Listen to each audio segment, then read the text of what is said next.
Hello, welcome back. I'm Uluri. We're here to do some more Reverse 1999, the middle of the axis.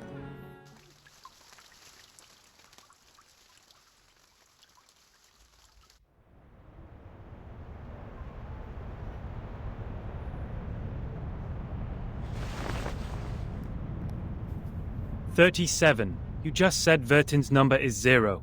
Do you know what it means? Very clearly.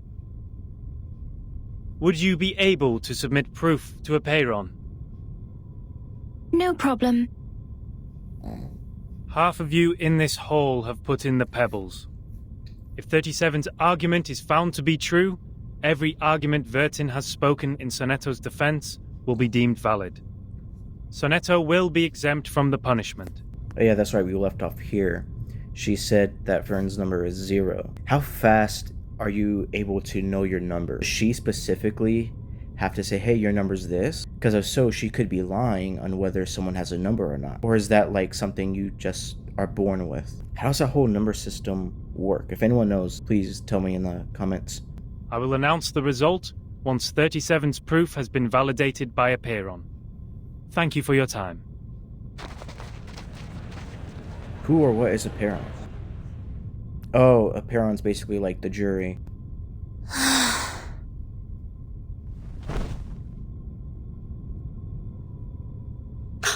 Sonetto! Timekeeper, I'm so sorry. I tried my best, but still I couldn't understand the debate. Yeah, the debate was very difficult to understand. It's kind of hard to argue with someone when they just keep saying, no, invalid. And it's like, why? I failed again.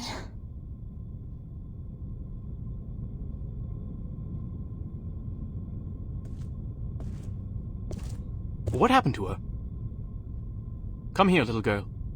We need to move her outside. Who the hell are you? 210. Are you that one guy before I told to shut up? Lie her down on the ground and wipe her palm and feet with dew and peppermint oil. What? That would be okay.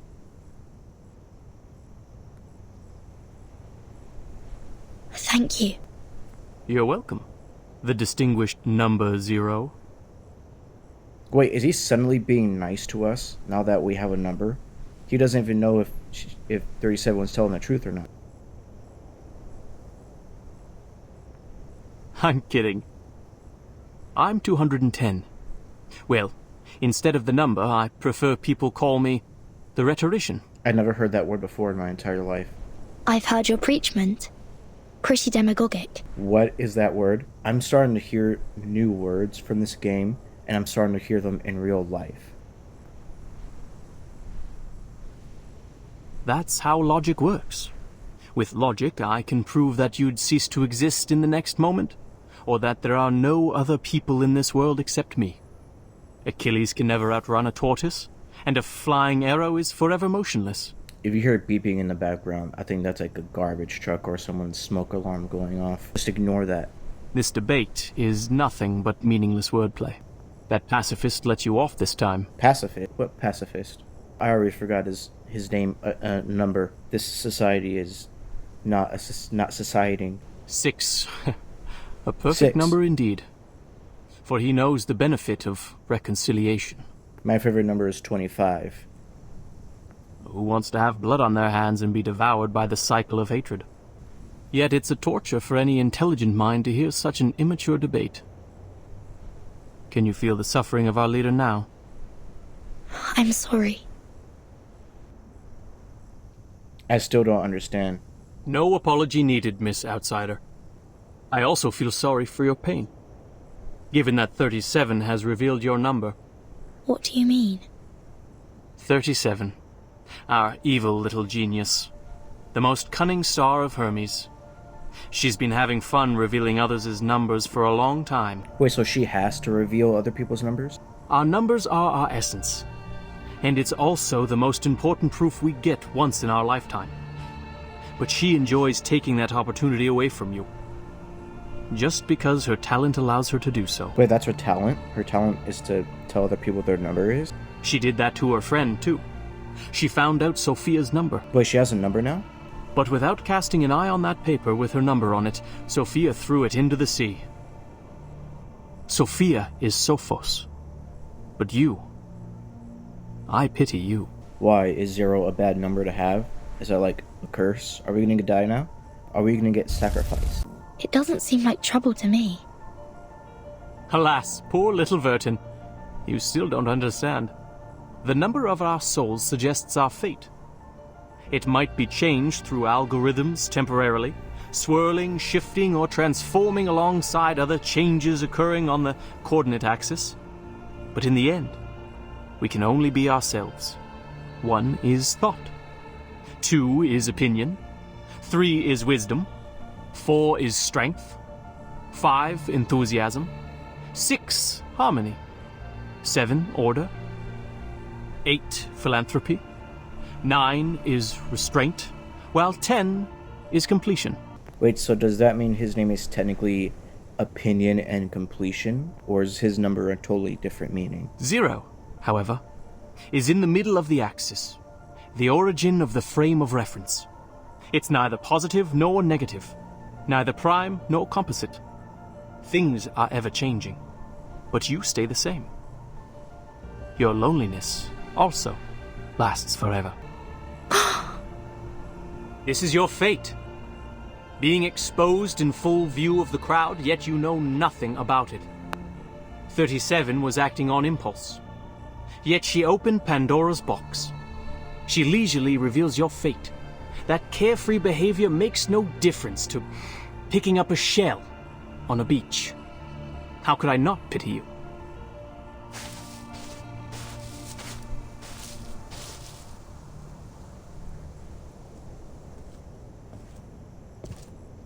Miss Vertin. Oh, here's number 6. 37's proof has passed the review. Your friend will now be exempt from the punishment for violating the rules. However, she has to take some catch-up lessons on the scripture. I don't think she minds reading. Please, meet me at the hall tomorrow at noon. I would have words with you.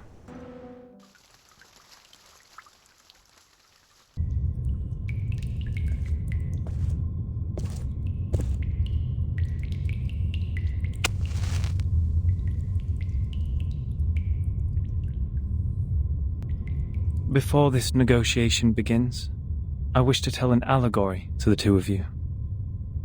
There's a pretty eerie music in the background. A group of people were imprisoned in a cave. There was a fire. Before them was a tall, solid wall. I was gonna pause to cough, but I think he's still talking. Their legs and necks were chained and fixed, so they were constrained to look nowhere but to gaze at the wall in front of them. When they dropped their eyes, they saw their own body. When they looked up, the flickering light of the fire fell over them, and they only saw the shadows of what was passing behind them. No one had lived one day outside the cave. The shadows cast on the wall all there was to be perceived as reality. They had no knowledge of the real world.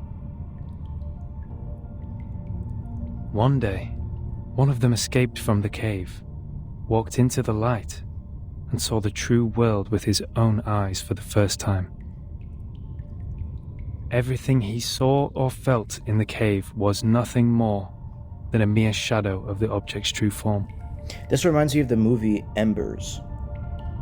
I think that's the name, where they're under a cave and there's a bunch of light bulbs, and they flicker every once in a while, and it's forbidden to go out to the surface. Our world is a poor one, Miss Vertin. The phenomenal world is the cave in this allegory, where we are surrounded by shadows or some humble fractions of the truth. It is ugly, frivolous, filthy, perishable, subject to decay, and filled with hollow desires and meaningless struggles. Only the wise can walk out of that cave and see the world as it truly is. In that eternal, transcendent world, everything is in its most perfect form. I pray that you, Miss Vertin, the representative of St. Pavlov Foundation, and you, Miss Arcana, her counterpart of Manus Vindicte, would pay heed to my words. Arcana? Who's that? Everything you've been fighting each other for means no more than some fragments of phenomena to us. There's only one thing worth doing. That is, to seek higher wisdom, develop one's virtue, and achieve greatness in life. We have never set foot on the soil dampened by the storm, nor have we ever been involved in the disputes brought by the torrents of time. I beg you, do not take your conflict in the phenomenal world into the realm of truth. For certain. Oh, you're here. Completely forgot about you. It was never my intention to sully the sanctuary of truth. Then, to prevent a situation like this from happening again, I would like to ask you two to carve your names on these 2 stone bangles and drip a drop of your blood on each of them. Seems a bit excessive. Once the bracelet is put on, no one will be able to remove it. From now on, as long as you're on this island, none of your people will draw blood from one another, or the bangle shall draw all the blood from you. The peace agreement is so decided.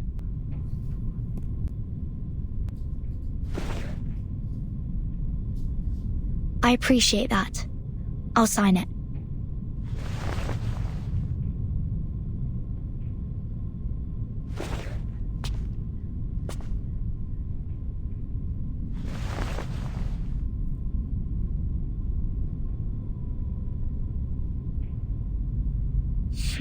The peace agreement.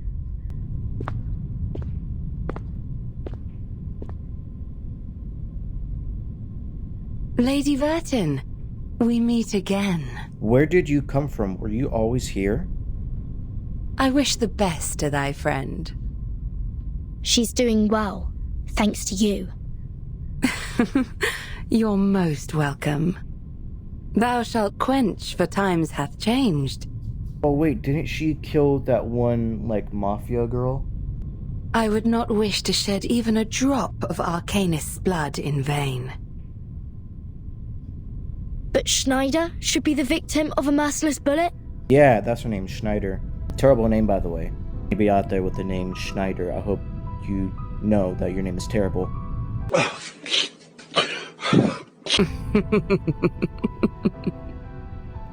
Vertin, my pitiful child. Did you forget? That merciless bullet cameth from a gun never belonging to me. Why do you speak like this? What's Manus Vindicte's purpose to be here? Hearken the archaic wisdom, just as thou doest.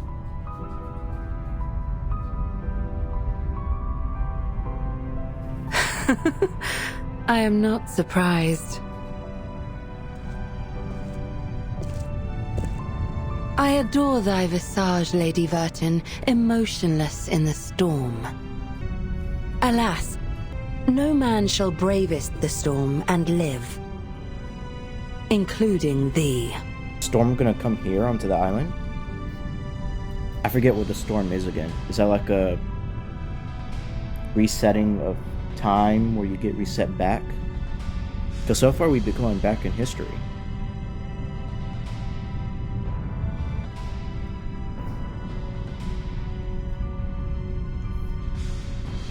A wooden box in the Elitiaus base has my name on it. Was that your doing? Sadly, it wasn't. I hope thee findeth the answer satisfactory. This lady talks weird.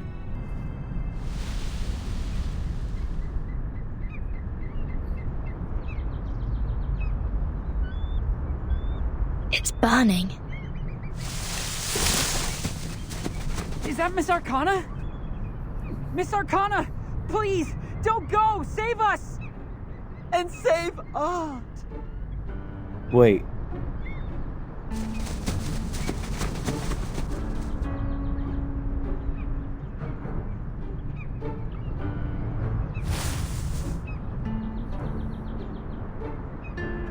No!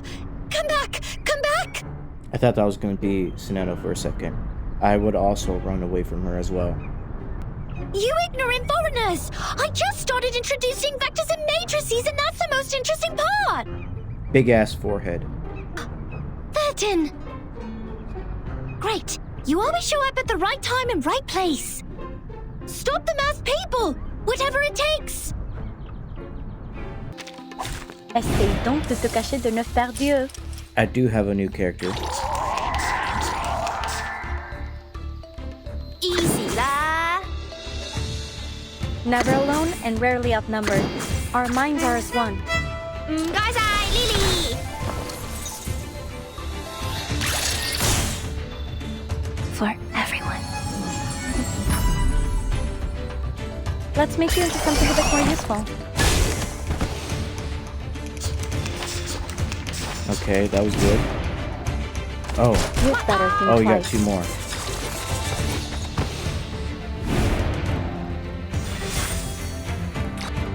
Never alone and rarely outnumbered. Copy Let's go that! with this.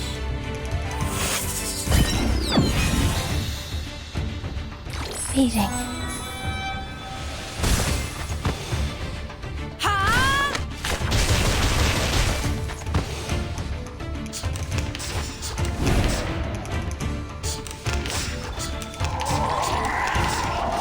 Okay, well, I'm going to be using Discoveries this. are measured in increments. Never alone and rarely outnumbered. Easy lah! That was a lot. Look at you, climbing out of the cave in the allegory, all dusty and dirty like a little savage. They must have tried to fill your little brain with long preachment. But you should feel lucky, because at least they didn't give you a quiz right after that. I was not listening. I'm going to be very honest with you. Oh, that's our expert on absent-mindedness. Yes, we should bear in mind those glory days of yours back in school. Try to reach the corners of your mind, if you would. And there you will find another bunch of people standing in front of a stone table. Yes, those people in gowns. White gowns with gray diamond patterns. One of them was standing on the stairs, gathering all the little vacant eyes to his side.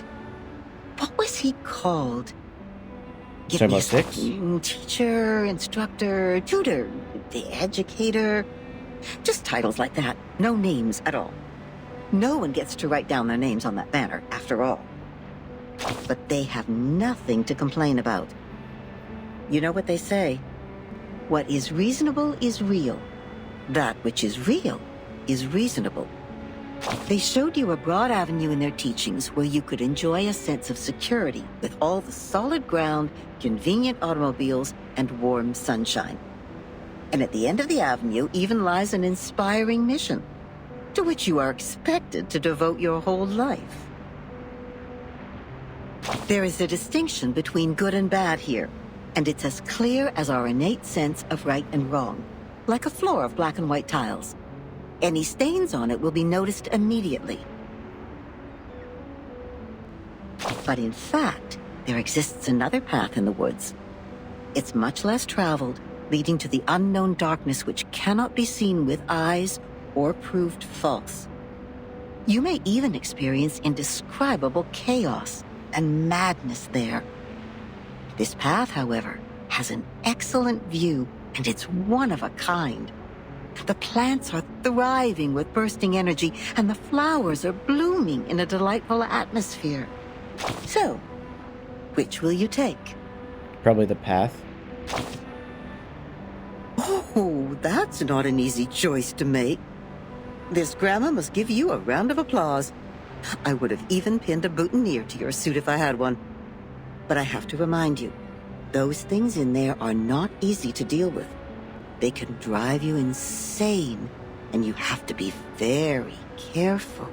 I was not listening. I just picked the path because, I don't know. You've seen the living proof. Many were freaked out after they came back, and people had to tie and lock them up. Others even dug their own graves. Oh, my. That was a bit over the top. I hope I didn't scare you, darling. Here's some good news to cheer you up. Actually, there's still one more way you can take. It would be a good choice if you want to enjoy the scenery without getting lost in the darkness. I'm sure you know that myth. You shall take the soul of your love out of the underworld, yet you shall not look back. That's right. You shall pass by the sleeping sirens, yet you shall not make a sound. The ones with the belief set off. They entered the dark woods barefooted, yet moved so smoothly, as if they were walking on the avenue. They kept their mouths shut and eyes forward. They never turned back, never picked up what was not theirs, never set foot on the forbidden lands, and never looked straight at the sacred greatness. They showed frugality, patience, and wisdom in the face of hunger and danger. So the beasts continued to lurk in the shadow, and the ones with the belief passed through the woods safely, until the path disappeared along with the direction sign. Then the first one to look back gave an exclamation before being exiled. Think about what I just said. That which is real is reasonable. Never look back in the woods, darling. If you don't want to be turned into a pillar of salt which can do nothing but wail, then never, ever look back. Yes, we'd better stay awake, stay calm, stay cautious all the time. But then there comes the problem. How can you ignore your love for those thriving plants and blooming flowers? How are you supposed to deal with the unstoppable feeling that overflows like a melody when it is stirred up by the beauty of the scenery? Of course, you will cry the loudest cry, dance the wildest dance, drink the strongest drink, and vomit all the filth inside you. After all, there is no need to enter the woods if the soul-stirring scenery is not what you are after, right? No, so you'd better let it slip your mind, darling. Just let it go and hurry forward. Remember to keep your eyes shut and hold your breath. When you do so, the scenery will no longer mean anything to you, nor will the fragrance of the flowers. You will get out of the woods and reach where the truth lies. Is that what you want? Don't worry. We have plenty of time. You may come back at any time and pick another way.